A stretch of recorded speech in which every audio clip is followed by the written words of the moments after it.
प्रिये वृन्दायै तुलसीदेव्यै प्रियायै केशवस्य च कृष्ण भक्ति प्रदे देवी सत्यवत्यै नमो नमः।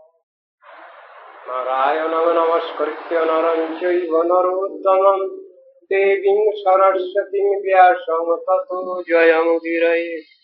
तमादिदेवं करुणानिदानं तमालवर्णं सुहितावतारम् अपार संसार समुद्र सेतुं भजामहे भागवतस्य रूपम्।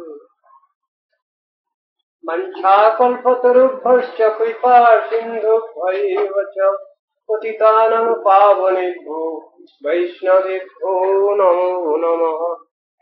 श्री कृष्ण चैतन्य प्रभु नित्यानंद श्री अद्वैत गदाधर शिवासादि गौर भक्तवृंद। हरे कृष्ण कृष्ण कृष्ण हरे हरे, हरे राम राम राम हरे हरे।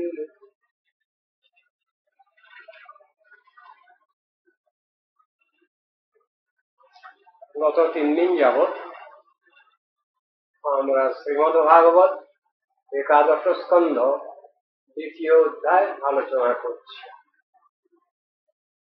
আলোচনা অনেক বাকি, কোথায় আরম্ভ আর কোথায় শেষ তা বলা যায় না। আবির্ভাব তিরোভাব এই কহে বেদ, সুতরাং এর আরম্ভ কোথায় আর শেষ কোথায় কে বলবে? স্বয়ং অনন্তদেব তিনিও বলছেন আমিও কিছু জানি না। অনন্ত রাখিল নাম অন্ত না পাইয়া। স্বয়ং অনন্তদেব শ্রী ভগবানের শ্রী নাম রূপ গুণ লীলা কথা বর্ণনা করে শেষ করতে পারছেন না। ভগবানের নামও অনন্ত, আর অনন্তদেব যিনি তিনিও ভগবানেরই একান্ত নিজ জন। ভগবান নিজে নিজের মহিমা বর্ণন করতে অসমর্থ, তার একান্ত ভক্ত তিনিও অসমর্থ। এমত অবস্থায় কি করব? প্রসঙ্গের নাম হল নিমি নবযোগেন্দ্র সংবাদ। মহারাজ নিমি তিনি হচ্ছেন জনকপুরীর অধিকার লোক। জনক রাজার ইতিহাস আমরা শুনেছি, তারই বংশের পঞ্চম পুরুষ রাজা, পরম ধার্মিক রাজা। এমন রাজা খুব কমই দেখা যায়, শোনা যায়। তিনি সম্পূর্ণভাবে ভগবানের তদ্গত চিত্ত, এমন রাজা। প্রজাগণের কল্যাণের জন্য তিনি স্থানে স্থানে যাগ যজ্ঞ ইত্যাদি করছেন। কেন? যজ্ঞ করার লাভ কি? যজ্ঞ শিষ্টা সিনশ্চন্ত মুচ্যন্তে সর্বকুল্লিশৈ, শ্রীমদ্ ভগবদ গীতা বলছেন। যজ্ঞ মানে যাগযজ্ঞ। আবার গীতা ভাগবতে শাস্ত্রাদিতে যজ্ঞ শব্দের অর্থ করেছেন ভগবান বিষ্ণু, অর্থাৎ ভগবানের প্রেত্যর্থে আমরা সংসারে যা কিছু কর্মানুষ্ঠান করব, এই কথাই শাস্ত্রের নির্দেশ। তার সেই সর্বযজ্ঞেশ্বর হরি তিনি যদি সন্তুষ্ট হন, তাহলে আমাদের সবই লাভ। লোকসানের কোনো কথা নাই। গীতাতে সে কথা বলছেন। এই সনাতন ধর্ম অনুশীলন যদি করি আমরা, মনে প্রাণে মেনে নেই যদি, ভগবানের সাধন ভজন যদি করি আমরা, আমাদের কখনোই কোনো অসুবিধা হতে পারে না, হয় না, হবে না। কেন না? স্বয়ং সেই সর্বযজ্ঞেশ্বর শ্রীহরি তিনি যখন ভক্তের সব দায়িত্ব নিচ্ছেন, তখন আবার অসুবিধা কোথায়? তখন বিপদ আপদ কোথায়? অসুবিধা কোথায়? অসুবিধা তো থাকার কথা নয়। পূর্ণ নির্ভরশীল ভক্তের ভগবানই একমাত্র আশ্রয়। কেন? ভগবানের এক নাম নিখিল আশ্রয় ভগবান। আমরা 3 দিন ধরে এই একাদশ স্কন্ধের 2য় অধ্যায় আলোচনা করছি। যতটুকু কাল পর্যন্ত আলোচনা হয়েছে তারপর থেকে আজ আলোচনা করব। বিধিহরাজ নিমি তিনি যজ্ঞাদি করছেন। যজ্ঞ আরম্ভ হবে এমন সময় এসে হাজির হয়ে গেছেন 9 জন ঋষি সেই যজ্ঞক্ষেত্রে যজ্ঞভূমি। ভগবানের পার্ষদ তারা, সেই 9 জন মণি ঋষি। জগতের কল্যাণের জন্যই তারা পৃথিবীর সর্বত্র পরিভ্রমণ করছেন। তাদের যে অধিকার সাধন ভজনের বল, সেই বলেতেই তারা বলিয়ান, সেইভাবেই তারা সর্বত্র গমনাগমন করছেন। স্থলে জলে অন্তরিক্ষে যে কোনো লোকে, ভূর্ভুবস্বর যে কোনো লোকে যদৃচ্ছাক্রমে তারা সেখানে পৌঁছে যান। বৈজ্ঞানিক বস্তুগুলোর সাহায্য লাগে না তাদের, সাধন ভজনের বলেতেই এটা সম্ভব। সাধারণ মানুষ তারা নয়। বহু প্রাচীন কাল থেকেই আমাদের এই ভারতবর্ষে বৈজ্ঞানিক উন্নতি ছিল। যারা আজকাল বলছেন যে বিজ্ঞানের উন্নতি এখন হয়েছে, আগে ছিল না, তারা তত্ত্ব দর্শনটা জানেন না।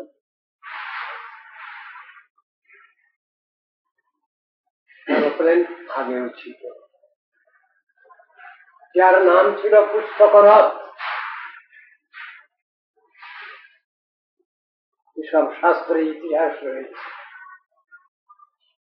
বর্ণনা আছে।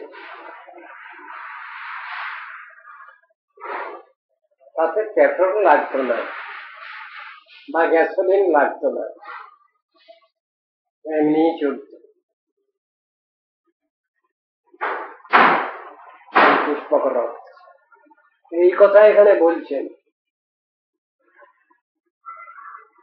যেসব মহাপুরুষগণ সেই নিমিরাজের যজ্ঞক্ষেত্রে উপস্থিত হয়েছেন, তারা ঐরূপ অধিকার বিশিষ্ট ক্ষমতাপন্ন ব্যক্তি, যখন যেখানে খুশি সেখানেই চলে যাচ্ছে।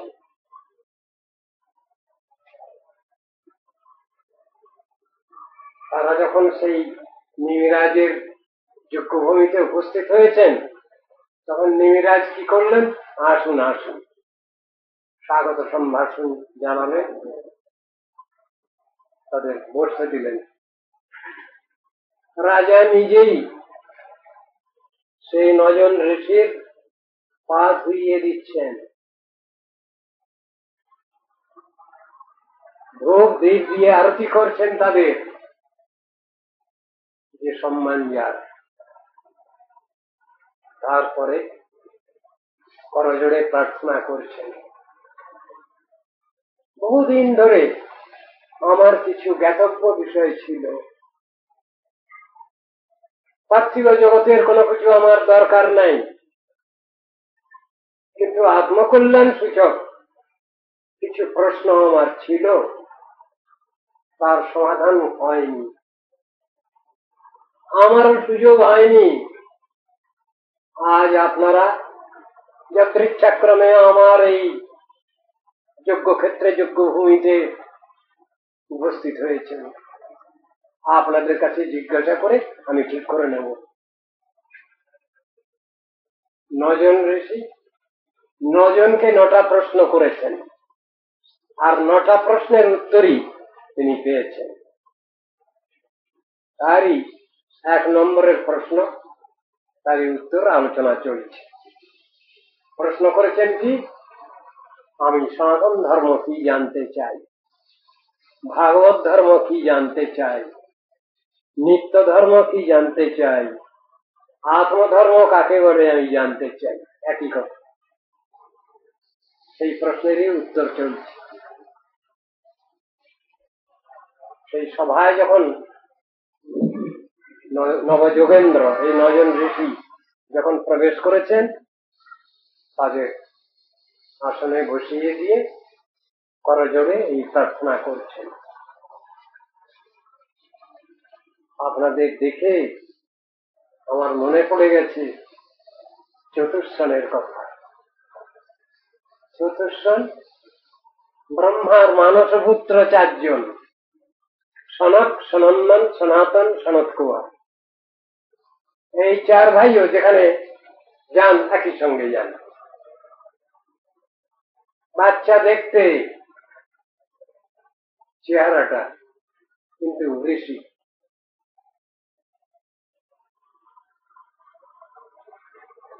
এখানে বিদেহরাজ নিমিরাজ তিনি বলছেন, এদের দেখে আপনাদের দর্শন করে আমার সেই চতুর্শনের কথা মনে পড়ছে, আপনাদের 9 জনকে দেখে। ওরা 4 জন একসঙ্গে সর্বত্র গমনাগমন করেন, আর আপনারাও একসঙ্গেই দেখছি। তাই বলছেন, ব্রহ্মপুত্রগণের, সনকাদি ব্রহ্মপুত্রগণের ন্যায় আপনাদের দেখতে পাচ্ছি, আর আপনাদের দেখে আমার মনে মনে খুব আনন্দ হচ্ছে, চিত্তে আনন্দ হচ্ছে, উল্লাস হচ্ছে আপনাদের দর্শন করে। বিনয় অবনত ভাবে জিজ্ঞাসা করতে লাগলেন, ভগবত ভক্তগণকে দেখে, গুরু বৈষ্ণবগণকে দর্শন করে যদি কারো চিত্তে আনন্দ হয়, চিত্ত উল্লসিত হয়, জানতে হবে তিনি বা তারাও মহাত্মা, এ না হলে সে ভাব আসে না। বৈষ্ণব দেখিয়া পড়িব চরণে, হৃদয়ের বন্ধু জানি, এটা কার হবে? যাদের হৃদয় উন্নত, তারাই ওটা ওই ভাবটা দেখাতে পারে, স্বাভাবিক ভাব। ওর ভিতরে কোনো কপটতা নাই, লোক দেখানো কিছু নাই। তাই বলছেন নিমিরাজ, মন্যে ভগবত সাক্ষাৎ পার্শ্বদান ভৌমি মধুদ্দিষ্ট বিষ্ণুর ভূতানি লোকানাম পাবনায় চরন্তি। আপনাদের দেখে মনে হচ্ছে, হে মণিগণ, আপনারা ভগবান শ্রীহরির সাক্ষাৎ পার্শ্ব। এ দেখলেই আমার মালুম হচ্ছে, আমি তাই বলেই মনে করছি আপনাদের। ঘটনাও তাই, ভগবানের নিজ জনগণই লোকের বিশুদ্ধি সম্পাদনের জন্য এই পৃথিবীর সর্বত্র পর্যটন করেন। কারো নিমন্ত্রণও লাগে না, আসুন আসুন আমার ঘরে আসুন, তা নয়, বিনা নিমন্ত্রণেই তারা গিয়ে থাকেন। এমন কথা কোথাও লেখা আছে? আছে। মহান্ত স্বভাবেই তারিতে পামর, নিজ কার্য নাহি তবু যান পরের ঘর। এখানে এ কথাটা নিমিরাজ বলছেন, ঠিক এমনই কথাটা নন্দ মহারাজও বলেছেন গর্গ ঋষি। গর্গ ঋষি যখন বসুদেবের পুত্র এবং নন্দ মহারাজের পুত্রের যখন অন্নপ্রাশন করতে গেছেন, নামকরণ করতে গেছেন, সেইখানে এইরকম ঘটনা ঘটেছে। এই একই ব্যাপার ঘটেছে সেখানে।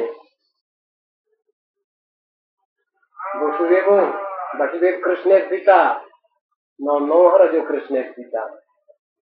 আদব কায়দা দুরস্ত, এটিকেট জানা আছে, কেমন ব্যবহার করতে হবে, সাধু সজ্জনগণ এলে তাদের কেমন সম্মান করতে হবে, তাদের কেমন আদর যত্ন করতে হবে এসব জানা আছে। তাই বলছেন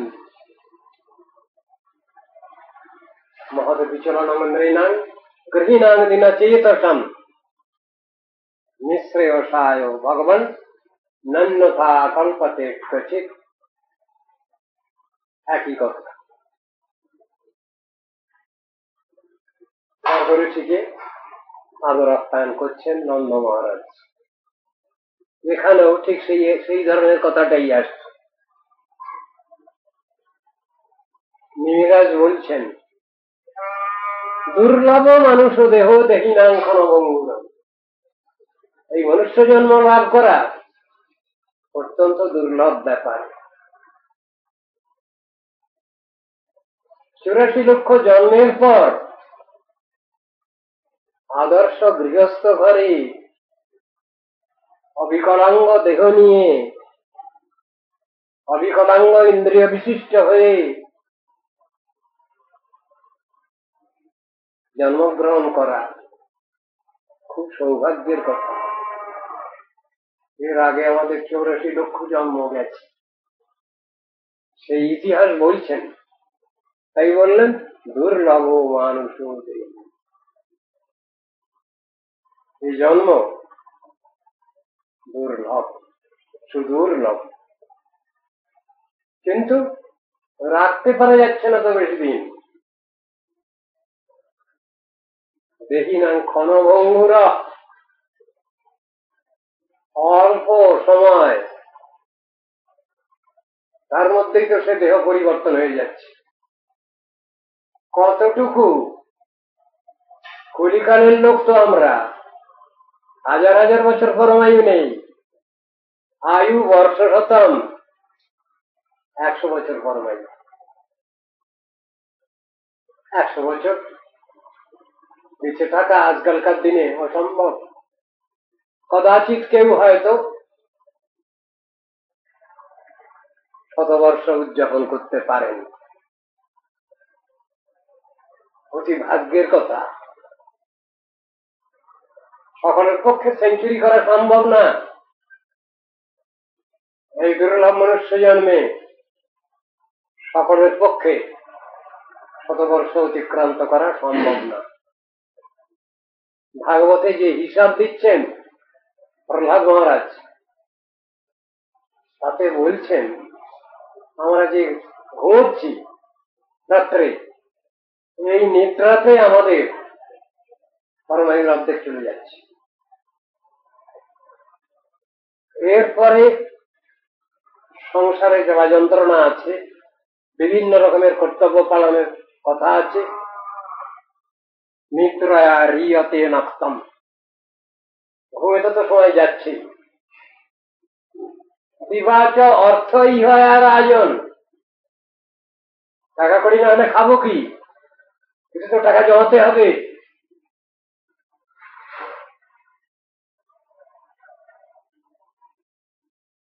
কি করব? অনেক কর্তব্য দায়িত্ব সংসারে, ওই পালন করতে করতেই আমাদের পরমায়ু শেষ হয়ে যাচ্ছে। কত পরমায়ু এখন? ওয়ার্ল্ড স্ট্যাটিস্টিক্স থেকে আমরা জানতে পারছি, ওই ইন্ডিয়ান ভারতবাসী আমরা, আমাদের এখন গড় পরমায়ু 42 থেকে 45। এই গড় পরমায়ু আমাদের থেকেও বেশি দিন বাঁচছে কোন কোন দেশের লোক। জার্মানের লোক, রাশিয়ার লোক আমাদের থেকে বেশি দিন বাঁচে, এর যথেষ্ট প্রমাণ পাওয়া যাচ্ছে। যে ভারতবর্ষ সমগ্র পৃথিবীকে পথ দেখিয়েছে, সাধন ভজনের পথের দিশারি, যে ভারতবর্ষ মুনি ঋষি অধ্যুষিত দেশ, যারা সমগ্র জগৎকে শিক্ষা দিয়েছেন, আর্থিক লৌকিক ব্যবহারিক জগতের শিক্ষা এবং পরমার্থ শিক্ষা, উভয় শিক্ষাই দিয়েছেন, তারাই, সেই দেশের লোকই এখন পরমায়ু কম হয়ে যাচ্ছে তাদের। কেন? কারণ নিশ্চয়ই আছে। কারণ ছাড়া তো কার্য হয় না। এখানে নিমিরাজ বলছেন সুস্থ আদর্শ জন্ম জীবন পাওয়া এটা তো খুব ভাগ্যের কথা। তত্রাপি দুর্লভম অন্য বৈকুণ্ঠ প্রিয় দর্শনম। আবার তার মধ্যে ভগবত পার্ষদ সাধু সজ্জনগণের দর্শন আরো সুদুর্লভ। এই সুযোগ সৌভাগ্য খুব কমই হয় মানুষের। এই সুবর্ণ সুযোগ কালে ভদ্রে কখনো পাওয়া যায়। নৃজিহম একদম সুলভং সুদুর্লভম প্লবং সুকল্পং গুরু কর্ণধারম ভাগবতে বলছেন। সুলভ কেন? পেয়ে গেছি। দুর্লভ কেন? বহু বহু জন্মের পর, লক্ষ লক্ষ জন্মের পর, সেই জন্য দুর্লভ। বলছেন এর সদ্ব্যবহার করতে হবে, বেস্ট ইউজ করার দরকার, মিস ইউজ করলে হবে না। কৃষ্ণ বুঝিবার তরে সংসারে আইনু মিছে মায়াবদ্ধ হয়ে বৃক্ষ সম হইনু, এটা যেন আমার না হয়। ভগবত ভক্ত প্রার্থনা করছেন ভগবানের কাছে, ঠাকুর তুমি সব বিবেচনা করে আমার ব্যবস্থা করো। আমি তো কিছু বুঝি না, আমার মাথায় তো কিছু ঢোকে না। তুমি আমায় যেমন বলবে, যেমন নির্দেশ দেবে, সেই অনুসারে আমি চলবো ঠাকুর। সমর্পিত আত্মা সাবমেসিভ স্পিরিট রয়েছে তাদের মধ্যে, সেইভাবেই তারা চলছেন। ভাবটার ভিতরে সেই নির্দেশ যাচ্ছেন সাক্ষাৎ ভাবে উপরমার কাছে। সেই অনুসারে তারা চলেন, চলবার জন্য প্রস্তুত। এইটাই হলো মনুষ্য জীবনের সব থেকে বাহাদুর। বাহাদুরিকে সবাই নিতে চাচ্ছি না আমরা, এইটাই হলে আলোচনার কথা। মনুষ্য জন্ম পাওয়া দুর্লভ, আর সাধু সজ্জনগণের দর্শন এবং তাদের মুখ নিঃসৃত বাণী শ্রবণ কীর্তন স্মরণের সময় সুযোগ আমাদের আরো কম। অথবা আত্যন্তিক সীমং পৃচ্ছামো ভবতু নঘা সংসারেস্মিন ক্ষণার্ধেপি সৎসঙ্গ শিবধীর নৃণাম।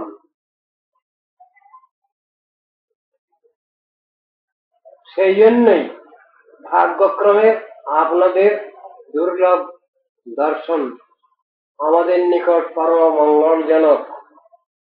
মিরাজ বলছেন এই নবযোগেন্দ্রকে, নজন ঋষিকে, এই সংসারে যদি ক্ষণার্ধকালও সৎসঙ্গ লাভ করা যায় তাহলে পরম মঙ্গল লাভ হয়।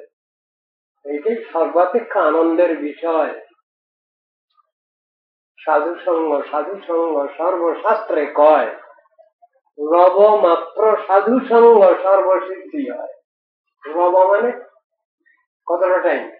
লব মাত্র একটা সময় 11 সেকেন্ড, বললে এরকম হিসাব।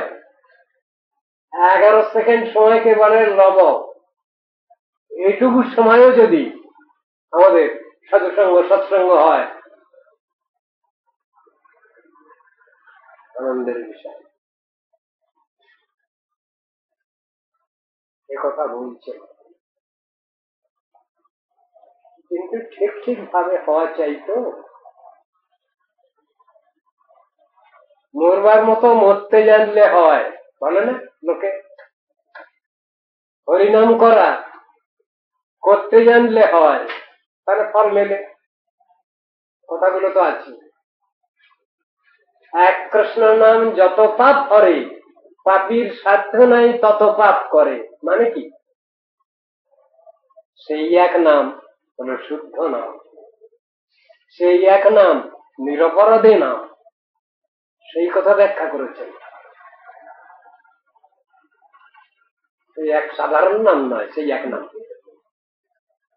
আর বহু অপরাধযুক্ত নাম, অশুদ্ধ নাম, সেক্ষেত্রে কি বলছেন? বহু জন্ম করে যদি শ্রবণ কীর্তন, তথাপি না পায় কৃষ্ণ পদে প্রেমধন। পাশাপাশি রেখে আলোচনা করা হয়েছে। একটার মধ্যে শর্ত আরোপ করা হয়েছে, একটার মধ্যে অপরাধযুক্ত নাম, অনবধানযুক্ত নাম, সে নাম করে তো লাভ কিছু দেখা যাচ্ছে না। কিন্তু এক নাম একবার যদি হয় শুদ্ধ নাম, নিরপরাধে নাম লইলে পায় প্রেমধন, এক নামেতেই তো হয়ে যাচ্ছে। ব্যাখ্যাগুলো তো এরকম আছে এখানে। তাই বলছেন সৎসঙ্গের প্রয়োজন, ভগবত কথা শ্রবণ কীর্তন স্মরণ অনুশীলনের দরকার, এটা প্রয়োজন আছে। আমাদের সকলের জমার ঘর সমান নয়, তথাপি জমার ঘর তো তৈরি করতে হয়, ফিক্সড ডিপোজিট তো দরকার। যে ডিপোজিট রাখলে ভগবানের দিকে চিত্তটা যায়, মনটা যায়, ভগবানকে ভালোবাসতে ইচ্ছে করে, ভগবত ভক্তগণকে ভালোবাসতে ইচ্ছে করে, সাধু সজ্জনকে ভালোবাসতে ইচ্ছে করে, তাদের কথা শুনতে রুচি হয়, সেই ফিক্সড ডিপোজিট দরকার। এটা করতে গেলে কি করতে হবে? ভক্তিস্তু ভগবত ভক্ত সঙ্গে ন পরিযায়তে। ভক্তি লাভ হবে কিসে? ভগবত ভক্ত সঙ্গের দ্বারা, সাধু সজ্জনগণের উপদেশ নির্দেশের দ্বারা ভক্তি লাভ হবে। সৎসঙ্গ প্রাপ্তই পঙ্গি সুকৃতই পূর্ব সঞ্চিত।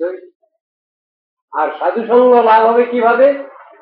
আমার কিছু জমার ঘর যদি থাকে, সুকৃতি, তাহলে আমার সাধুর কথায় রুচি হবে। দেখি কি বলছেন উনি, দেখি শাস্ত্রে কি বলেছেন, শুনবার যত্ন আগ্রহ থাকবে। এই কথাগুলো তো বলা আছে পরপর।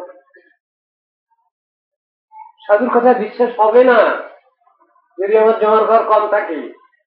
এইগুলো কারণ। তাবৎ কর্মানি করবিতা ন নির্বিদ্যেত যাবতা। কর্ম সেই পর্যন্ত তুমি করে যাও দুনিয়ায়, যতক্ষণ পর্যন্ত ভগবান বলছেন কথাটা, আমার কথায় যতক্ষণ পর্যন্ত তোমার রুচি না হচ্ছে। আমার কথায় রুচি হলে তোমার হয়েই গেল, সেই পর্যন্ত মানুষ প্রাকৃত জগতের কর্মে ব্যস্ত থাকবে। তাবৎ কর্মানি করবি তো ন নির্বিদ্যেত যাবতা। কর্ম করার বাস্তব অধিকার এবং তার ফললাভ, এ বিষয়ে মানুষ যতদিন সংজ্ঞাহীন হতে না পারছে, ততদিন পর্যন্ত সে কর্মমার্গে বিচরণ করে। মত কথা শ্রবণাদৌ বা শ্রদ্ধা যাবন্ন যায়তে। কৃষ্ণ বলছেন কথাটা। আমার কথায়, আমার জন্য, আমার প্রতি যদি কারো ভক্তির হৃদয় না হয়, যতদিন আমার কথায় বিশ্বাস যতদিন না হয়, ততদিন পর্যন্ত মানুষ প্রাকৃত জগতে কাম্য কর্মাদি করে থাকে, সময় নষ্ট করে। ভগবানের নিজেরই কথা। আমার কথা যদি তার শ্রদ্ধার হৃদয় না হয়, তার শ্রদ্ধা তো দরকার আছে। শ্রদ্ধা মানে কি? কৃষ্ণে ভক্তি কইলে সর্বকর্ম কৃত। ভগবত আরাধনা, ভগবত সেবা করলেই আমার সমস্ত কর্মের ফল আমি পেয়ে যাব, এই বিশ্বাস, এর নাম বাস্তব শ্রদ্ধা। আপনার প্রতি আমার খুব শ্রদ্ধা আছে, কথাটা মুখে বললাম বটে, কাজে করলাম না, শ্রদ্ধা মানে ভগবত সেবায় উৎসাহ এবং প্রাপ্তি চেষ্টা, তার নাম শ্রদ্ধা। ভগবান ছাড়া অন্য বস্তু না, আর তাকে শ্রদ্ধা বলা হয়নি। আপনার প্রতি আমার শ্রদ্ধা আছে মুখে বললেই হবে না, প্রমাণ করতে হবে সেটা নিজের হৃদয়ের দ্বারা। সেই কথা বলছেন এখানে। ধর্ম কথা জানতে চেয়েছেন। ওই রাজা, ধার্মিক রাজা, প্রথমেই প্রশ্ন করে বসেছেন, আপনারা আমার এই যজ্ঞভূমিতে হাজির হয়েছেন, আমার পরম সৌভাগ্য, আমার এই যজ্ঞভূমি পবিত্র হয়েছে, আমি আমার সমস্ত সব ঋত্বিক গণের সঙ্গে সকলের সঙ্গে আমি পবিত্র হয়েছি, আমার এই যজ্ঞভূমি ধন্য হয়েছে। কিন্তু আমার তো কতগুলো প্রশ্ন ছিল, তার মধ্যেই প্রথম প্রশ্নই হচ্ছে আমি সনাতন ধর্ম কি, ভাগবত ধর্ম কি, আত্মধর্ম কি আমি জানতে চাই, বহুদিনের আগ্রহ। আবার এটাও তার জানা আছে যে এই ধর্ম যদি আমি প্র্যাকটিস করি, অনুশীলন করি, অভ্যাস করি, তাহলে ভগবান শ্রীহরি তিনি ভক্তের কাছে নিজেকে বিলিয়ে দেন। এমন কথা শোনা যায়, এমন কথা ভগবান নিজে ভক্তের কাছে বিকৃত হয়ে যাচ্ছেন। কিসের দ্বারা? একটু গঙ্গা জল আর একটু তুলসী, এই দিয়ে, অন্য কিছু না। যে ব্যবস্থা নিয়ে এসেছেন অদ্বৈত প্রভু, গঙ্গা জল তুলসী দিয়েই গোলক থেকে নামিয়ে এনেছেন মালিককে। গঙ্গা জল তুলসী, তাহলে গঙ্গা জল তুলসী যা তা নয়,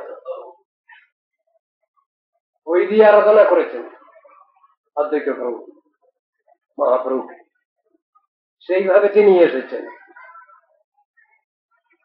ভগবান কেমন বশীভূত ভক্তের ভক্তিতে, সেটা জানাচ্ছেন। তুলসী দলমাত্রেই না জলস্য চুলুকের বা বিক্রণীতে সমাত্মানম ভক্তেভ্যো ভক্তবৎসল। একটু জল, একটু আর তুলসী দল দিলেই ভগবান সন্তুষ্ট। তিনি ভক্তের কাছে বিকৃত হয়ে যান। কৃষ্ণ যদি হও তোমার বড়ে একবার, মায়াবন্ধ হতে কৃষ্ণ তারে করেন পার। এই কথাই তো বলা আছে। প্রথমে প্রশ্নটা করে ফেলেছেন। প্রশ্ন করার অধিকার আছে কি না আছে তা তিনি চিন্তা করেননি, নেমে গেছে। এই প্রশ্ন করার পর তার ভুল ধরা পড়েছে। তাই তো প্রশ্ন তো আমি করে ফেলেছি, কিন্তু আমার অধিকার আছে কিনা তা তো আমি জিজ্ঞাসা করি নাই, চিন্তা করি নাই। ক্ষমা করুন আমাকে। সংশোধন করে নিচ্ছেন তার প্রশ্নের ব্যাপারটা। যদি আমার এই প্রশ্নের উত্তর শুনবার অধিকার থাকে, তবে দয়া করে বলুন সনাতন ধর্ম কাকে বলে, ভাগবত ধর্ম কাকে বলে, আত্মধর্ম কাকে। সংশোধন করে নিয়েছি। কিন্তু আমি জানি, আমি শুনেছি আমার বড়বার কাছে যে ভাগবত ধর্ম, সনাতন ধর্ম যদি কেউ অন্তরের সঙ্গে, হৃদয়ের সঙ্গে যদি অনুষ্ঠান করেন, তাহলে ভগবান তিনি তাঁর ভক্তের প্রতি নিশ্চয়ই সন্তুষ্ট হন। এটা আমি শুনেছি। ঘটনাটা আরম্ভ হয়েছিল কিন্তু নারদ ঋষিকে দিয়ে। নারদ ঋষি তিনি মাঝে মাঝে যাচ্ছিলেন কোথায়? দ্বারকাপুরীতে। সেখানে গিয়ে মাঝে মাঝে তিনি ভগবানের ধ্যান ধারণা করতে ভালোবাসতেন। নারদ ঋষিকে নিয়ে প্রথমে আরম্ভ হয়েছে কথা। নারদ ঋষি একদিন দ্বারকায় বসুদেব মহারাজের ঘরে গেছেন। সেইখানে যেসব কথা আলোচনা হয়েছে তারই পরিপ্রেক্ষিতে এইসব উত্তরেতে এইসব কথাগুলো এসেছে। এসব কথাগুলো শুনবার পর নারদ ঋষি বলছেন, এবং তে নিমিনা পৃষ্ঠা বসুদেব মহাত্মা প্রতিপূজ্যা ধ্রুবন পৃথ্বা সসৎ দস্যৎ তিজং নৃপম। যাগযজ্ঞ হচ্ছে তো সেদিন ঋত্বিক থেকে কথা আসছে এখানে। নারদ বলছেন, হে বসুদেব, মহাত্মা নিমি এইরূপ প্রশ্ন করলে মহাপ্রভাবশালী মুনিগণ প্রীত সহকারে সদস্য ও ঋত্বিকগণের সঙ্গে নিমিরাজকে অভিনন্দিত করে বলতে লাগলেন। প্রশ্নটা হয়েছে ভাগবত ধর্মের কথা, সেই নিয়ে বলতে আরম্ভ করেছেন। 1 নম্বর ঋষি, 9 জন ঋষি কে কে?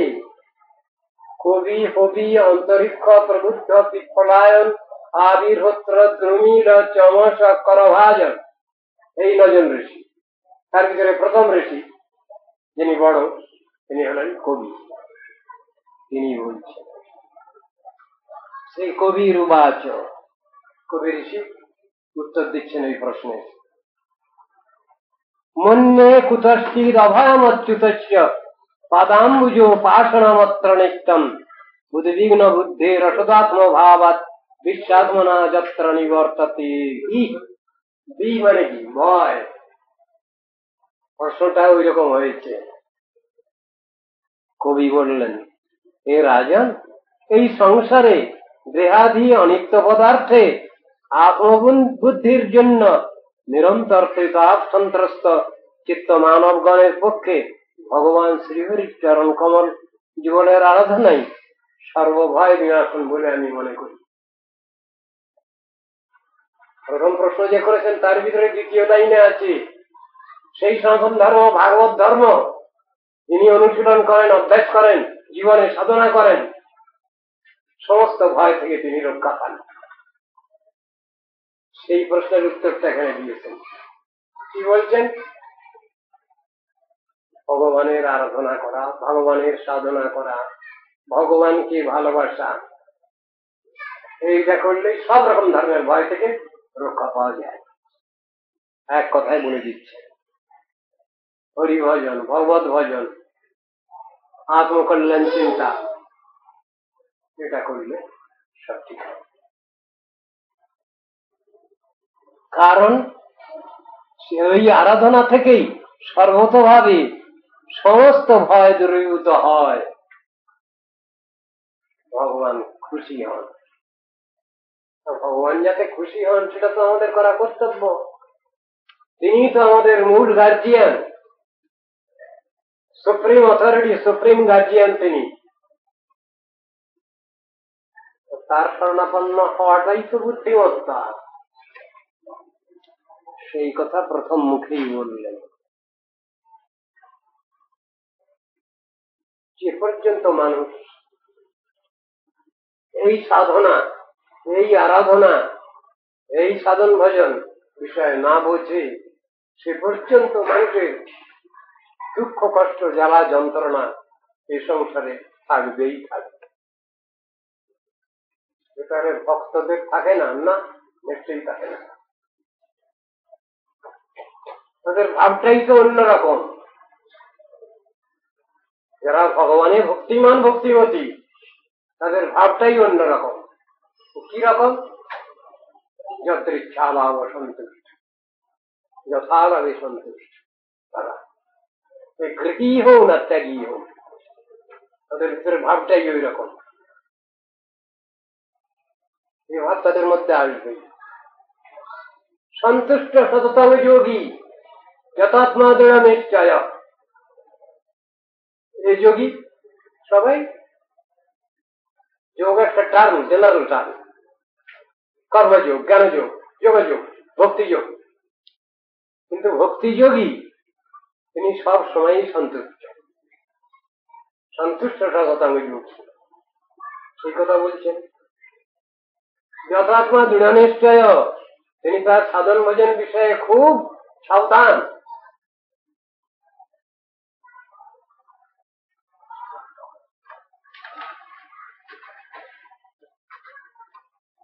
चेवै भगवता प्रोक्ता उपायाध्यात्मलब्धये अन्यः पुंसमविदुषां विद्धि भागवतान् हितान्। সংক্ষিপ্ত ভাবে সূত্রাকারে বলছেন, আমি সূত্রাকারে সংক্ষিপ্ত ভাবেই আপনাকে জানাচ্ছি। নিমিরাজকে বলছেন কবি ঋষি, ভগবান অজ্ঞ জনগণেরও অনায়াসে আত্মজ্ঞান লাভের জন্য যে সকল উপায় শাস্ত্রাদিতে নিরূপণ করেছেন, এইটাই ভাগবত ধর্ম বলে জানুন। শ্রী ভগবান শাস্ত্রে যেটা নির্দেশ করেছেন আত্মকল্যাণের জন্য, সেইটাই ভাগবত ধর্ম। এক কথায় বলছেন, এর ভিতরে কোন আঁক নেই কিছু কথার মধ্যে। বাচ্চা ছেলেদের প্রশ্নের মধ্যে থাকে ফিলাপি ব্ল্যাঙ্কস, এখানে তেমন ফাঁক নেই কিছু, এক কথাতেই উত্তরটা দিচ্ছেন। অজ্ঞ জনগণের সুবিধার্থে ভগবান পজিটিভ এবং নেগেটিভ এই দুই রকম ধরনের যে নির্দেশ শিক্ষা দিয়েছেন শাস্ত্রে, সেটা সনাতন ধর্ম সম্বন্ধেই দিয়েছেন। ভগবানের সাধনা বিষয়েই দিয়েছেন, আত্মকল্যাণ চিন্তার চরম অবস্থায় তিনি বলেছেন। কোনটাই অসম্ভব নয়। গুড বেটার বেস্ট তিনটেই বলেছেন তিনি। আবার ইভিল ইল ওয়ার্স ওয়ার্স্ট এটাও তিনি বলেছেন। খারাপ কোনটা কোনটা সেটা ছাড়ো, আর ভালো যেটা, সব থেকে ভালো যেটা, তার কথাও উপদেশ করে গেছেন ভগবান।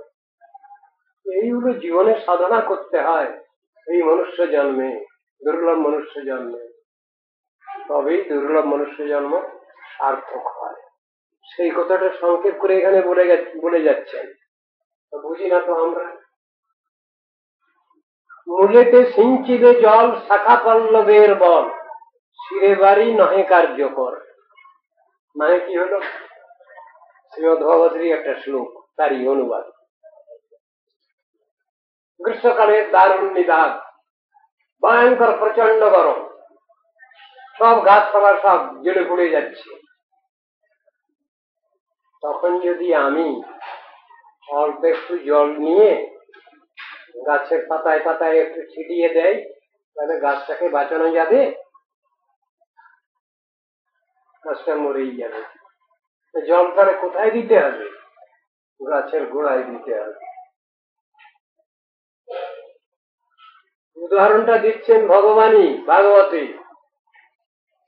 যথা তরুর্মূল নিষেচনেন তৃপ্পন্তি তৎস্কন্দ ভুজো পোশাখা। গ্রীষ্মকালের দারুণ নিদাগে গাছপালা মরে যাচ্ছে, আমার ফুল গাছগুলো মরে যাচ্ছে, গাছের গোড়ায় জল দিতে হবে একটু, তাহলে সে গাছকে বাঁচানো যাবে। ফলে ফুলে সুশোভিত হবে সেই বৃক্ষ। তদ্রূপ প্রাণোপহারাচ্চ যথেন্দ্রিয়ানাম তথৈব সর্বার্হণম অচ্যুতেজ্যা। অচ্যুত পূজা, অচ্যুত মানে ভগবান কৃষ্ণ, সেই রকম ভগবানের পূজা, ভগবানের আরাধনা, ভগবানের সেবা। এক সময় স্ট্রাইক করেছিল সব ইন্দ্রিয় বৃত্তি, সব কি স্ট্রাইক করলো? ইন্দ্রিয় গুলো এই মুখটা বসে বসে খায়, আর আমরা সব খেটে খেটে মরি। এই বাচ্চা ছেলেদের গল্পের মধ্যে আছে, মুখে আর আহার দিচ্ছে না, তারা সব স্ট্রাইক করেছে, শেষ করে সবই মরে আছে। ইন্দ্রিয় গুলোও সব শেষ, তারাও মারা যাবে এমন অবস্থা। তখন কি হলো? শেষ করে তারা মিটিং করলো, বললো আমরা মুখকে জব্দ করতে গিয়ে দেখলো আমরা নিজেরাও মারা যাচ্ছি। আবার নিজেদের ভুল বুঝে আবার মুখে যখন আর দিতে আরম্ভ করলো, তারা সঞ্জীবিত সুস্থ। তো উদাহরণগুলো তো রয়েছে সব শাস্ত্রে। অচ্যুত ভগবানের আরাধনা যদি করি, তার সেবা যদি করি, আমাদের অসুবিধা নেই কিছু। মূল মালিক সন্তুষ্ট হলে আমার অসুবিধা কি আছে? তা মূল মালিককে তো চিনতে হবে, বুঝতে হবে। তো মূল মালিককে চিনতে হবে, বুঝতে হবে, জানতে হবে কে মূল মালিক। ওটা তো জানা হয়নি, মুশকিল হয়েছে। এক সময়ে সমস্ত দেবতারা মুশকিল করছেন। ভগবানের সদিচ্ছায়, শুভাশীর্বাদী শুভেচ্ছায় দেবতাগণ যুদ্ধে জয়লাভ করছেন বারবার, কিন্তু দেবতাদের খুব অহংকার এসে গেল। আমাদের নিজেদের চেষ্টাতেই তো সব হচ্ছে, মানে ভগবানকে হুটিয়ে দিচ্ছে।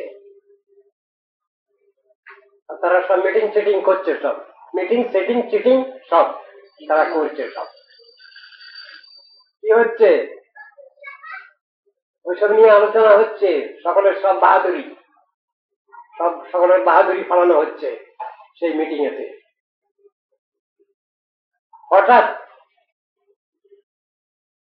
অগ্নিদেব জল পিপাসা লেগেছে, মিটিং ছেড়ে দিয়েছে, উনি জল খেতে এসেছেন। এটা সাধারণ এই জায়গায়।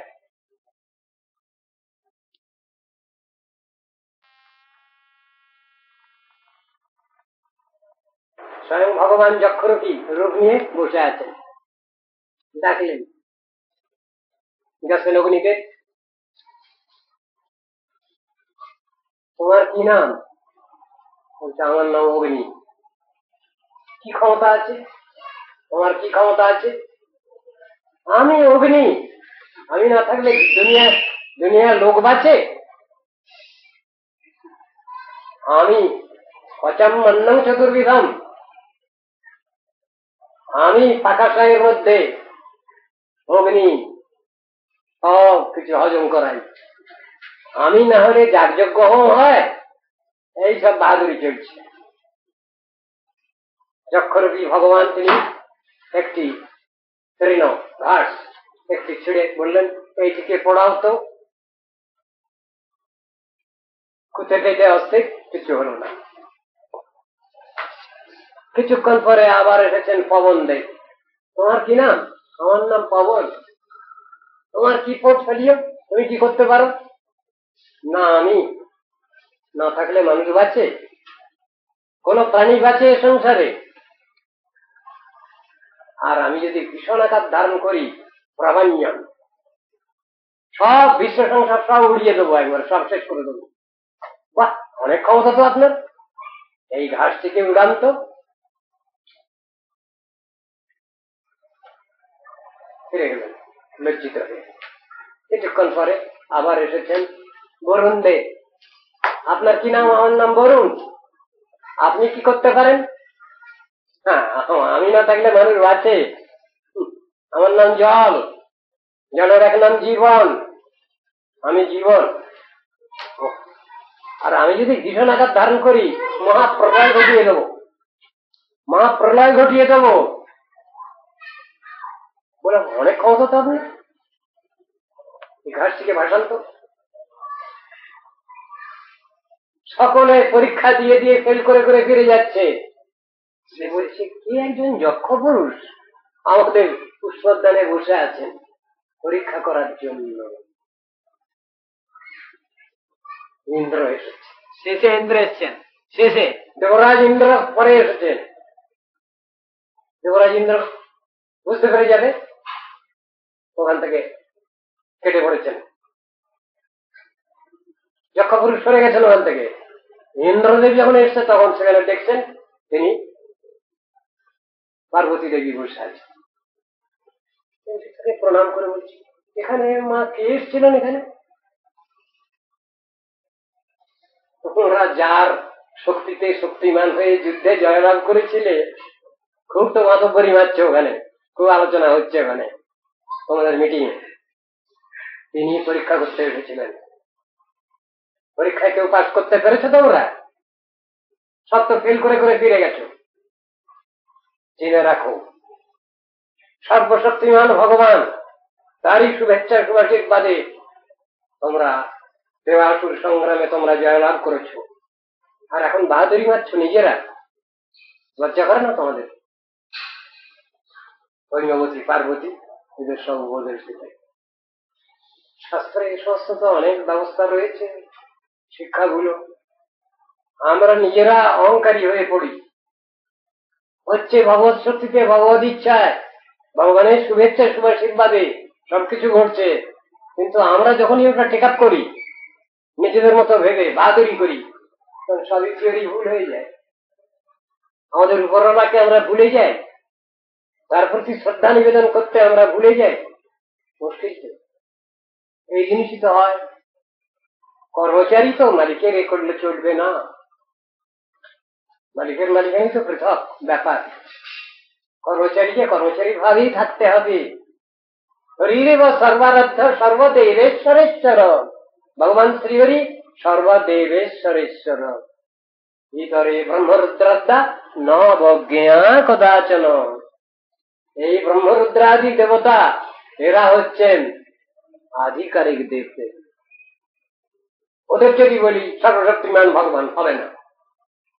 ভগবান এদের কিছু কিছু বিশেষ বিশেষ শক্তি পোর্টফোলিও দিয়ে বসিয়েছেন, তারা নিজেরা স্বয়ং ভগবান বলছে কেন? এটা তো দোষ। সব শিব নন, সব ব্রহ্মা নন, স্বরূপে সবাই ভগবানের সেবক সেবিকা, তত্ত্বদর্শন এটা। কিন্তু অহংকারে মরছে, কর্মচারীরা অহংকারে মরছে, সুতরাং সেখানে সব ভুল হচ্ছে, ব্যবস্থাটি হচ্ছে।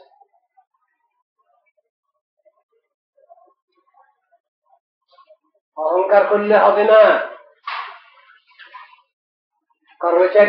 কর্মচারী থাকবে, আর মালিকের মালিকানা সবসময় রিজার্ভ থাকবে। মালিককে আমরা কর্মচারী বলবো না, আর কর্মচারীকেও মালিক বলবো না।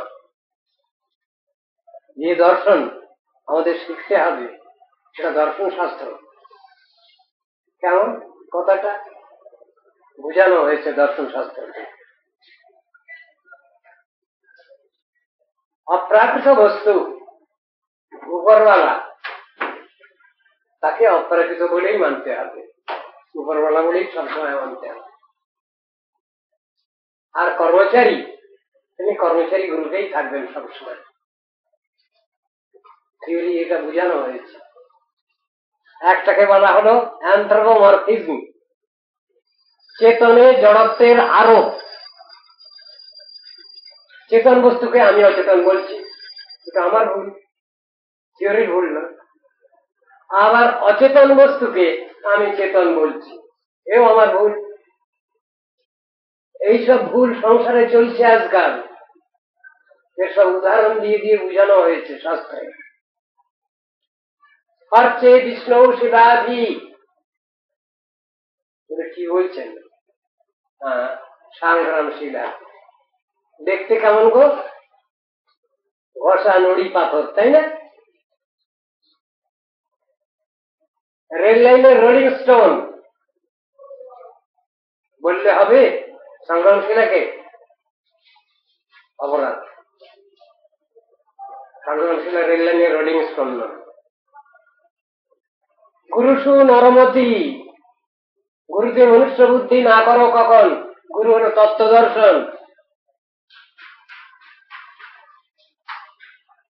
বৈষ্ণবী জাতি বুদ্ধি, বৈষ্ণব যিনি, ভগবানের সেবক সেবিকা যারা, তাদের কোন জাতিকুলের বিচার নেই। জাতিকুলের বিচার হলো প্রাকৃত জড় বিচার।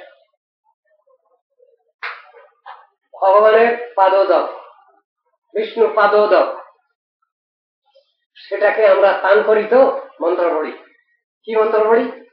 ওম কাল মৃত্যু হরণম সর্বব্যাধি বিনাশনম বিষ্ণু পাদোদকং পিত্বা শিরসা ধারয়াম্যহম। এই মন্ত্র পড়ে আমরা বিষ্ণুপাদক চরণামৃত পান করি, তাকে যদি সাধারণ জল মনে করি অপরাধ। এইরকম ধরনের সব বলে যাচ্ছেন বিষ্ণুর বা বিষ্ণুর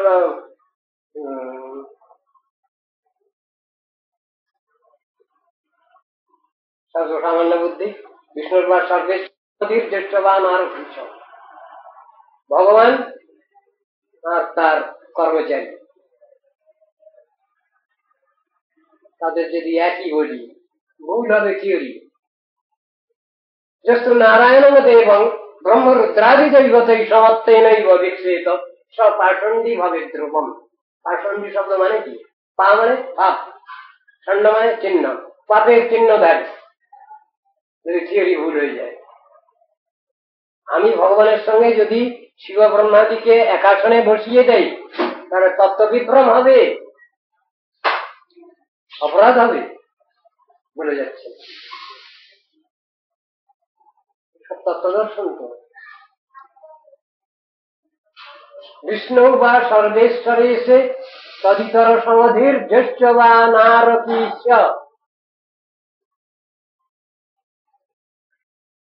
জ্যেষ্ঠ বা নারকীশ, নারকী বিচার যারা লিখলেন শাস্ত্র, যারা এসব উল্টো পাল্টা করছে আবার উল্টো করে বলছেন। এবার জ্যেষ্ঠাত্মা বুদ্ধি কুনপে ত্রিধাতুকে, এই যে হাড় মাংসের থলিটা থেকে বলছেন কুন, হাড় মাংসের পিণ্ড, এই শরীরটা, এইটাতে যার আত্মবুদ্ধি, এইটাই আত্মা। খিদে লাগে কার? আত্মার খিদে লাগে? কখনো না, মনের খিদে লাগে। তা বলছে আত্মা যা খেতে চায় তাই দাও তাকে, বাজে কথা। খিদে লাগে তো মনের, আত্মার খিদে লাগে না। ভুল করে বলা হলো জ্যেষ্ঠ আত্মা বুদ্ধি কুনপে ত্রিধাতুকে, ত্রিধাতুকে মানে বায়ুবৃত্ত খবাত্মক শরীরটা। আমি আত্মীয় স্বজনকে আমার নিজের রক্তের সম্পর্কিত যে কয়জন আত্মীয় স্বজন তাদের আমি বলি আত্মীয়। কোথায় বলা আছে? কোন শাস্ত্রে বলা আছে এটা? আমি তো বলছি এটা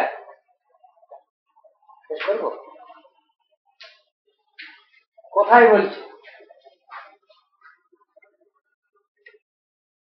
স্বাধিকরত্রাদিষু, আমার রক্তের সঙ্গে সম্পর্কিত যে কয়জন ব্যক্তি তাকে আমি আত্মীয় বলছি। তারা কি করে আত্মীয় হয়? আত্মার সঙ্গে সম্পর্কিত তো অনন্ত বিশ্ব আমার আত্মীয়। শুধু কেন মানুষ, কেন মনুষ্যের প্রাণী, সবাই সবাই হচ্ছে আমার আত্মীয়। আমার রক্তের সঙ্গে সম্পর্কিত ব্লাড কানেক্টেড যে কয়জন লিমিটেড ফিউ তাদের আমি আত্মীয় বলছি। বোকামি না?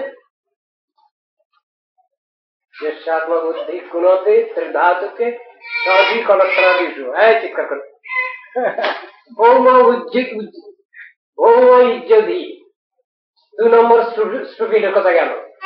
Stupid number 1, stupid number 2। চিৎকার করেন, চুপ করে বসে। ভৌম ইজ্জধি 3 নম্বরের স্টুপিডকে ভৌম ইজ্জধি। একটা ভূমি বলছে এইটাই তো আমার তীর্থ, বলে এই তো আমার গয়া গঙ্গা পৈরাগ, পৈরাগ মানে প্রয়াগ, প্রয়াগে লোক বলে আমার কাশি গয়া গঙ্গা পৈরাগ হবে বললে, আমি বললে হবে তীর্থ?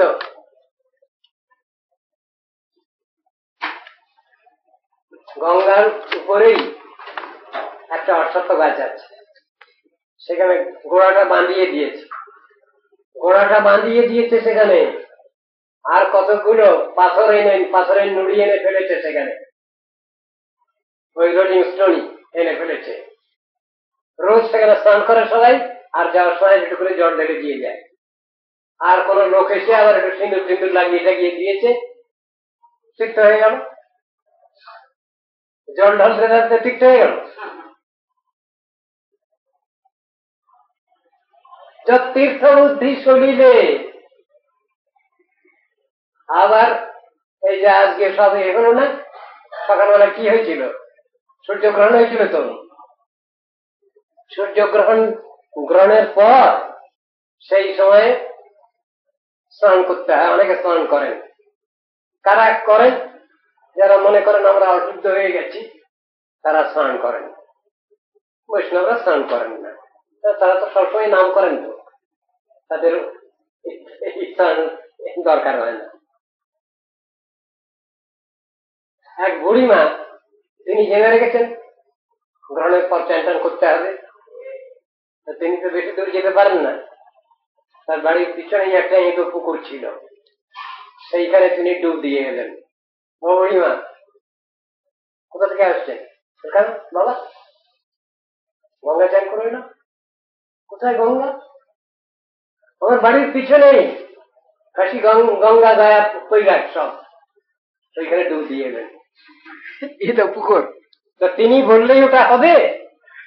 তবে এইগুলো হলো প্রাকৃতকে অপ্রাকৃত বলে চিন্তা করা, ভাবা। তা তো হবে না। জড় জড়, চেতন চেতন। জড়ের স্বভাব আছে, চেতনের স্বভাব আছে, লক্ষণ আছে, দার্শনিক বিচারের মধ্যে দেওয়া আছে।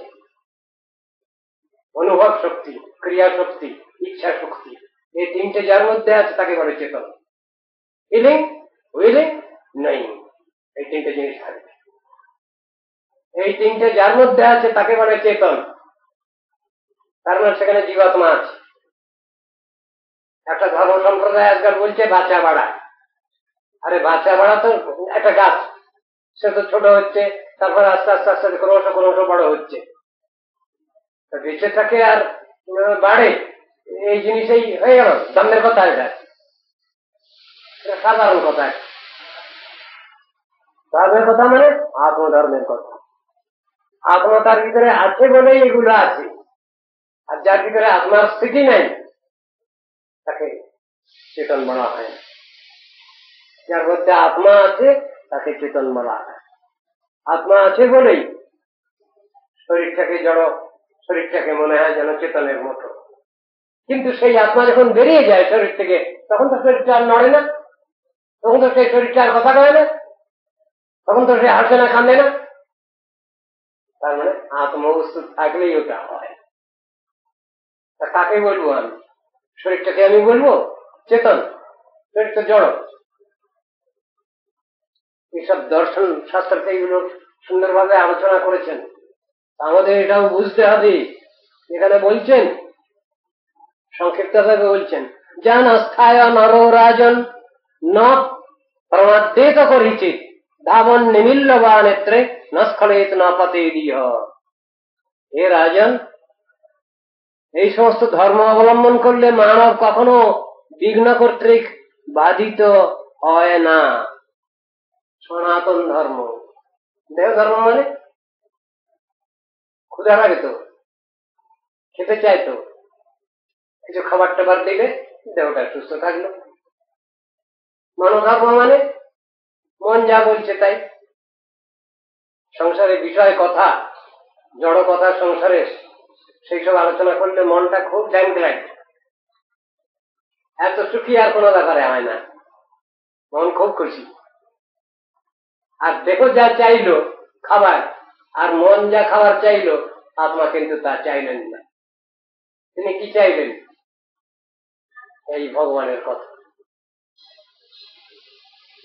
যে কথা শুনতে বলেছেন আপনারা, আত্মকল্যাণ সূচক কথা, সেই ভগবানের নাম রূপ গুণ লীলা কথা, তার মহিমা মাহাত্ম্য, এটা হলো আত্মা চায়। আত্মার খোরাক খাবার হলো এইটা। খাবার তিনটে তো আলাদা আলাদা। জড় দেখো জড়মান যা চায়, আত্মার খাদ্য তা নয়। আত্মা তা চায় না। সেই আত্মা খুশি হয় কিসে? জয় আত্মা সুপ্রসিদ্ধতি সম্প্রসিদ্ধতি, ভগবত কথা, ভগবানের সম্বন্ধে আলোচনা, আত্মার সম্পর্কে আলোচনা, সেটা শুনলে আত্মা খুশি হয়। এই বলছেন এখানে। মানব কখনো বিঘ্ন করতে বাধিত হয় না। নেত্র নিমীলন পূর্বক ধাবিত হলেও অজ্ঞাত সারে কোনো কর্ম করলেও প্রত্যবায়গ্রস্ত হন না। সনাতন ধর্মের কথা একসঙ্গে বলছেন কি? সনাতন ধর্ম যারা যাচন করবেন তাদের চোখ বেঁধে দেওয়া হলো, রাস্তায় উঠেছেন, হি আর she is on the proper track, চোখ বেঁধে দেওয়া হয়েছে, চোখটা আরম্ভ করল, কোথাও এদিক ওদিক হবে না, ডেস্টিনেশনে পৌঁছে যাবে। এর নাম হলো সনাতন ধর্ম। চালাকির কথা নয়, কোনো বাইফার্কেশন নাই এর, না এদিক ওদিক যাবে না, চোখ বেঁধে দিলে উঠে চলে যাবে। এত সহজ সরল পথ এবং ডেফিনিট, সেই কথাটা বলবার জন্য এই শ্লোকটা এখানে বলেছেন। এটা ভুল বুঝাবুঝির ব্যাপার না, এটা চালাকি চাতুরির ব্যাপার নয়, এটা মুনি ঋষিগণের সাধনে উপলব্ধ সত্য, সেই জিনিসটা তারা বলছেন। কারণ আমরা যতক্ষণ প্র্যাকটিক্যাল না হই ততক্ষণ এসব কথায় বিশ্বাস করতে পারি না। কিন্তু প্র্যাকটিক্যাল তো আমাদের সকলেরই হওয়া উচিত। বাস্তব ক্ষেত্র, we must be practical in our life. এটা বুঝি না কেন, সব জিনিসটা আমরা পরখ করে নিতে চাই, কিন্তু আমাদের যে অর্গানগুলো সবই তো ডিফেক্টিভ। চোখ আছে, ডিফেক্ট, পাওয়ার কমে গেছে, তাই ধার করা পাওয়ার লাগানো হয়েছে। কান আছে, তার একটা রেঞ্জ আছে, তার বাইরে সে শুনতে পায় না, বয়সের সঙ্গে সঙ্গে ওটা কমে আসে, আবার কানে যন্ত্র লাগাতে হয়। সব জিনিসগুলোই এরকম ডিফেক্টিভ। এই ডিফেক্টিভ অর্গানগুলো নিয়ে বসে আছি, কিন্তু আমাদের কত অহংকার, আমরা সব জেনে নেব, সব শিখে নেব, সব বুঝে নেব। নেব এ কথা তো ভালো, কিন্তু আমি অহংকারে মরছি। সব জেনে ফেলেছি, সব শিখে ফেলেছি, সব বুঝে গেছি, এমন অহংকারটা তো মারাত্মক। এই জিনিসগুলো নিয়ে তো শাস্ত্রে আগেই আলোচনা করা হয়েছে। তুমি কেন এই ডিফেক্টিভ অর্গানগুলো নিয়ে এত অহংকার করছো? তুমি এটা নিয়ে তো তোমার অহংকার করা বুদ্ধিমত্তা নয়। ভগবান মানব জাতিকে বলেছেন এরা বুদ্ধিমান, কিন্তু বুদ্ধিমত্তা কিসে? কিসে বুদ্ধিমত্তা প্রমাণিত হবে? আমার সদ্ভাব নিয়ে বুদ্ধিমত্তা। কেউ প্রশ্ন করছেন, প্রশ্ন করতে গেলে এটিকেট শিখতে হচ্ছে, তাহলে আমার প্রশ্নের উত্তর আসবে না। এই গীতার মধ্যে বলছেন, গীতার মধ্যে সে এটিকেট শিখিয়েছেন, আদব কায়দা কেমন? তদ্বিদ্ধি প্রণিপাতেন পরিপ্রশ্নেন সেবয়া উপদেশন্তি তে জ্ঞানম জ্ঞানিনঃ তত্ত্বদর্শিনঃ। প্রশ্ন করলেই আমি উত্তর পাই না সব জায়গায়, প্রশ্ন করলেই উত্তর পাওয়া যায় না। প্রশ্ন করতে গেলে আমাকে এটিকেট রাখতে হবে, আদব কায়দা। কি আদব কায়দা? তো শিখতে হয় তো, ওটা তো প্র্যাকটিসের ব্যাপার। কি তদ্বিদ্ধি প্রণিপাতেন, আমি জানি না, বুঝি না, এসব সম্বন্ধে কোনো আমার বাস্তব ধারণা নাই। বলুন আপনি দেখ, পরিপ্রশ্নেন, আমি জানবো, আমি শিখবো, আমি বুঝবো, আমাকে জানিয়ে দেন, আমাকে বুঝিয়ে দেন, আমাকে শিখিয়ে দেন, এই ভাব থাকবে। থার্ড, সেবয়া, সার্ভিং টেম্পারামেন্ট। আমি যার কাছে জানতে চাইছি তিনি আমার বন্ধু নন, অ্যাকশন সে বন্ধু, কিন্তু ডিয়ার ফ্রেন্ড নয়। তার প্রতি কেমন থাকবে, রেভারেন্স থাকবে, যার কাছ থেকে আমি নিচ্ছি শিক্ষাটা, সেই কথাগুলো আছে তো ওখানে। সেখানে সার্ভিং টেম্পারামেন্ট তার ভিতরে থাকা দরকার। এই তিনটে গুণ যদি কারোর ভিতরে থাকে, তাহলে তিনি প্রশ্ন করবার অধিকারী। তখন সে প্রশ্নের উত্তর আসবে। এই শাস্ত্রে, বেদে, বেদান্তে, উপনিষদে, গীতা, ভাগবতে, রামায়ণে, মহাভারতে, পুরাণাদিতে যত তত্ত্ব দর্শন আছে, সবটার পিছনে এইরকমই আছে, তা নাহলে কোনো উত্তর আসেনি। অথচ ওটা ওরা চান না। যারা অনেক কিছু জেনে বসে আছেন তাদের ভিতরে কিন্তু কোনো অহংকার নেই। জিজ্ঞেস করবেন, জিজ্ঞেস করলে উত্তর করবেন, আমি কিছু জানি না, আমি কিছু জানি না। সব জেনে বসে আছেন। সুখদেব গোস্বামী তিনি বলছেন আমি কিছু জানি না। কি ব্যাপার? জেনেও না জানারে আমি কি জেনেছি, কি শিখেছি? কিছুই শিখিনি, কিছুই জানিনি, কিছুই বুঝিনি। ভাবটা এইরকম। মহত্বের লক্ষণ এটা। আর অল্প স্বল্প যারা জানেন তাদের সব জানতা বলে অহংকার আছে। এমন অহংকার, ভগবান, আমি ভগবান। চিন্তা করুন, বর্তমান দুনিয়ায় কত কত অবতারের প্রচার হচ্ছে, তারা সব বলছেন আমরা ভগবান। মুখের বেলা, বলবার বেলা বলছেন ভগবান টগবান নেই, মানি না। ভগবানকে যদি না মানেন, ভগবান যদি নাই বস্তু, তাহলে আপনি ভগবান কি করে হচ্ছেন? এসব প্রশ্নগুলো তো আছে, এসব প্রশ্নের উত্তরও আছে, সব জিনিসগুলোর হিসাব আছে। দেখো, ভগবান নিত্য সত্য বাস্তব বস্তু, ভক্ত নিত্য সত্য, ভক্তি মহাদেবী নিত্য সত্য। এদের অস্বীকার করবার উপায় নাই। এই সংসারে চলতে গেলে আমাদের যারা গার্জিয়ান আছেন তাদের তো মানতেই হয়। প্রথমেই মাতা পিতা গার্জিয়ান। তো কেমন guardian? Constant guardian, whole time guardian মাতা পিতাকে বলা হয়েছে। স্কুল কলেজের শিক্ষক শিক্ষিকাকে কি বলা হয়েছে? Part time guardian. মুনি ঋষিগণকে কি বলা হয়েছে? Part time spiritual guardian. ভগবানকে কি বলা হয়েছে? Whole time guardian, spiritual guardian. এগুলো সব ভাগ করে বলা হয়েছে। কে কি জাতীয় গার্জিয়ান? এই গার্জিয়ানশিপের নিষেধ নিয়ে অনেক আলোচনা আছে শাস্ত্রে। সুপ্রিম গার্জিয়ানকে যদি কেউ অস্বীকার করেন, তাকে কেউ স্বীকার করবে না, করেনি শাস্ত্র মানে এমন।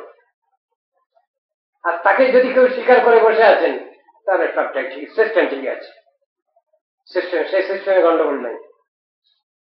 মেন পাওয়ার হাউস ঠিক আছে, আর সেখান থেকে কানেক্টেড যত ইয়ে আছে লাইন, সব ঠিক আছে। সে আমি যদি 5000 মাইল দূরেও থাকি, তা আমার আলো জ্বলবে, আমার বাতি জ্বলবে, আমার ফ্যান চলবে, আমার টিভি চালু থাকবে, সব কিছু, আমার ফ্রিজ চালু থাকবে, সব কিছু। ব্যাপারটা এইরকম সত্য। আমি মূলকে মানি না, ডালতলাকে মানি, এটা বোকা। ওকে বুদ্ধিমান বুদ্ধিমতী বলা হবে এই লোকটাকে? আমি মূলকে মানি না। আমি যাকে দেখিনি, চোখে দেখি নাই, তাকে মানবো কেন? ভারী বুদ্ধিমান।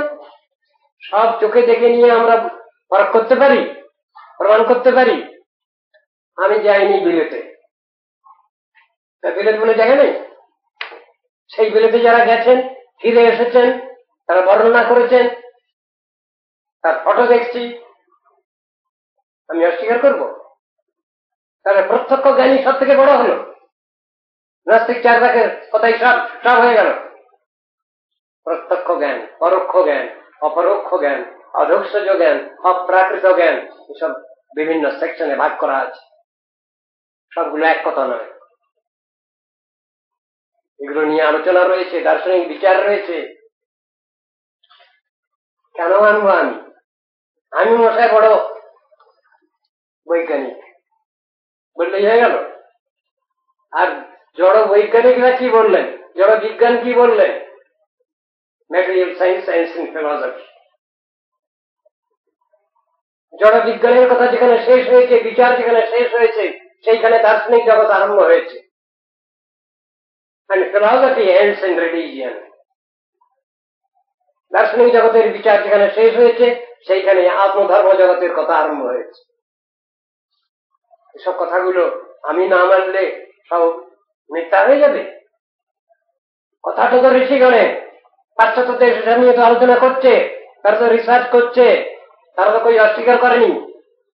তারাই তো এই জিনিস প্রমাণ করবার চেষ্টা করছে। এখন কাজই আলোচনা হচ্ছিল, যত পাশ্চাত্য দার্শনিক আছেন, নাস্তিক দার্শনিক, বর্তমানে তারা আস্তিকতার মধ্যে এসে গেছেন। তারই শেষ ব্যক্তি বড় দর্শনকার ডক্টর ইজি ফ্লিন্ট। এরই দুখানা বই বেরিয়েছে এখন থেকে 50-60 বছরের মধ্যে। থিজম একখানা বইয়ের নাম আস্তিক দর্শন, আর একখানা বইয়ের নাম হলো অ্যান্টিথেস্টিক থিওরি, নাস্তিক ধর্মের বিরুদ্ধে যেটা প্রমাণ। এই দুখানা বই উনি লিখেছেন। বই দুখানা বই আমাদের লাইব্রেরিতে আছে, পাবলিশ করেছে এরা, পাশ্চাত্যরা লাইব্রেরিতে পাবলিশ করেছে ওরা। মানুষের জ্ঞানের কি বাহাদুরি আছে, জানা বোঝার কতটুকু বাহাদুরি আছে। বৈজ্ঞানিক তত্ত্ব আজ একরকম একজন বললেন বৈজ্ঞানিক, আগামী দিন আরেকজন আরেক রকম বললেন, চেঞ্জেবল সব সময়। কিন্তু অ্যাক্সিওমেটিক ট্রুথের কথা কে বলছে? গীতা ভাগবতে যে অ্যাক্সিওমেটিক ট্রুথের কথা বলা আছে তার একটু এদিক ওদিক হয়েছে? সেই স্পিরিচুয়াল কনস্টিটিউশনের, সেই পারমার্থিক সংবিধানের কোন চেঞ্জ হয়েছে? কেউ করতে পেরেছেন আজ পর্যন্ত? Axiomatic truth, absolute truth, universal truth একেবারেই বলা হয়েছে। তার কোনো এডিশন নাই, তার কোনো অল্টারেশন নাই, তার কোনো চেঞ্জ নাই, তার কোনো মডিফিকেশন নাই। তার নাম হলো স্পিরিচুয়াল সায়েন্স।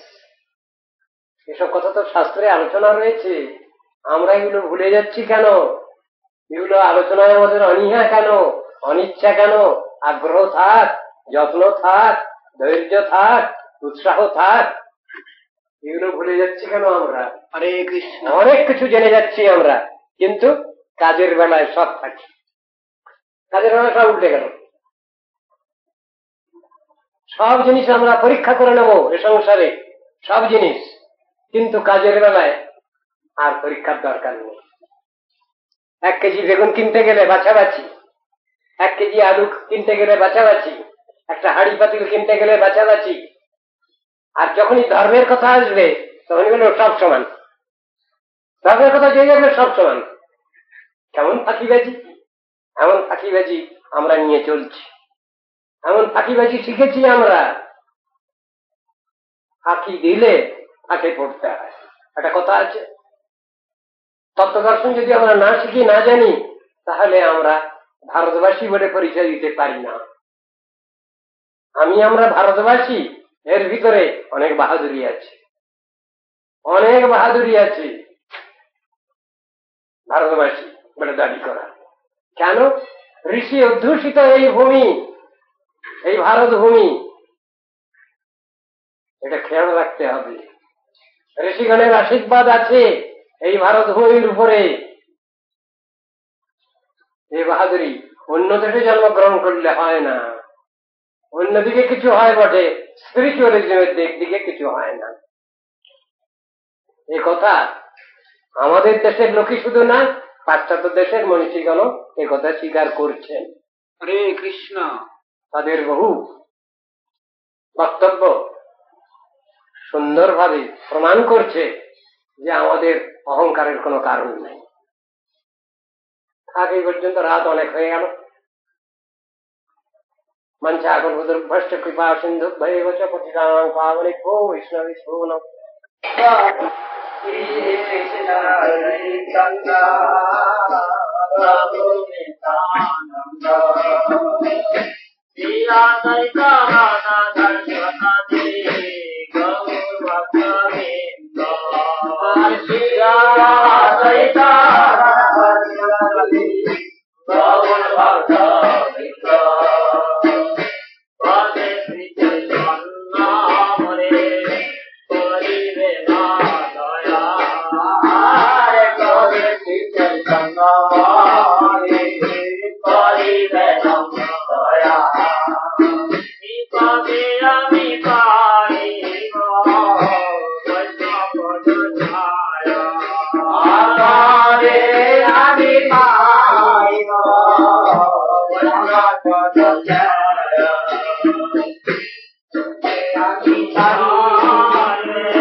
গৌরাঙ্গ বলিতে হবে বলরে সবাই Radha Krishna বলরে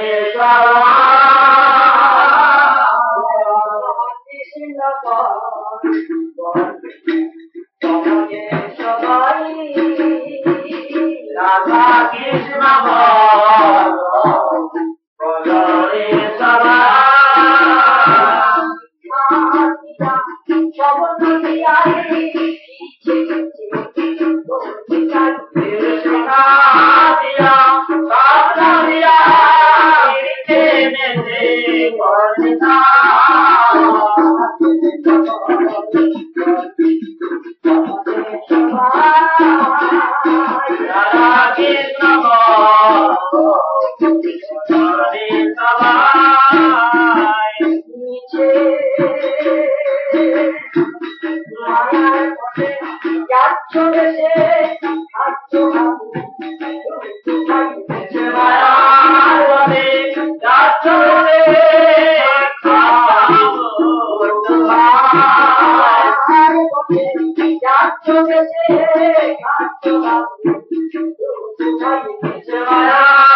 Raja Puri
Mana